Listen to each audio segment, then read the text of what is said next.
Okay, so we're talking about how to become spiritual and what it all means to be spiritual. I talked about how being spiritual is about having certain qualities in who you are as a person, and that foundational to developing those is making a commitment to integrity and living in truth. And that has huge consequences when you live in truth. When you're living in truth, that is when you're connected. You can connect with reality. That is when you can connect truly with yourself. That is when you can connect truly with other people. That is when you can connect truly with, quote, God, the ultimate, this higher intelligence, all right, the source. If you don't live in truth and are living a lie, that is when you're living in a state of disconnection. You disconnect from truth, you're going to disconnect from yourself, you're not going to face things that you need to face. All right, there's going to be denial, repression. You're going to be running away even from yourself. I always like the title of that book, Wherever You Go, There You Are. But we're always trying to run away from ourselves. And we ever can't, but we try. But you disconnect from yourself. You then, in not living in truth, you disconnect from others. There'll be the wall there, a wall of alienation, separation, distance, because of a lack of authenticity and truth. And then, of course, with life itself. And if you're disconnected from life itself, right, how can you ever enjoy it?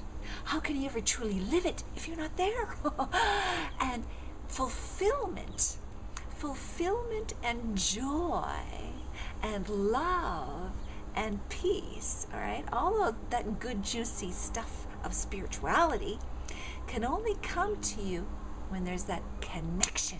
And that connection can only happen when there's that commitment to integrity and living in truth. All right? So you got to get that. That's key thing. So how do you get to living in integrity? Right? What's involved? Well, here's where spiritual practices have emphasized this. You begin with self-awareness. You need to just stop and observe yourself. Become aware of, what am I thinking right now? What am I feeling right now? What am I doing right now? All right? Self-awareness is key.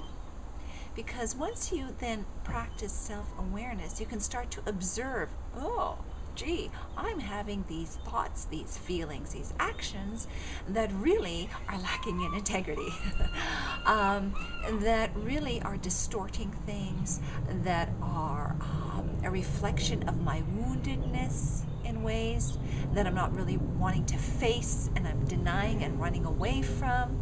Right? So self-awareness is key. So you need to then, of course, spend time in self-reflection. This is why things like meditation, prayer, journaling, these daily kind of spiritual practices, they provide then the setting and a container for you to spend some time in reflecting upon yourself and becoming aware of yourself, right? Then you can start to become the master of your life. Where it's like, I'm having these feelings and thoughts.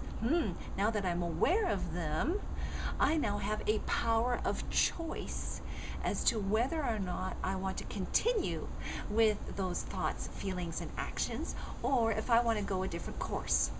Right? So now you're giving yourself freedom.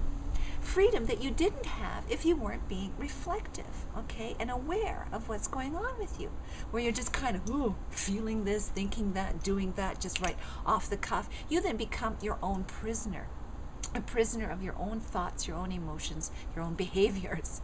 So to set yourself free, you need to come into awareness. With awareness, then you have a power of choice, okay?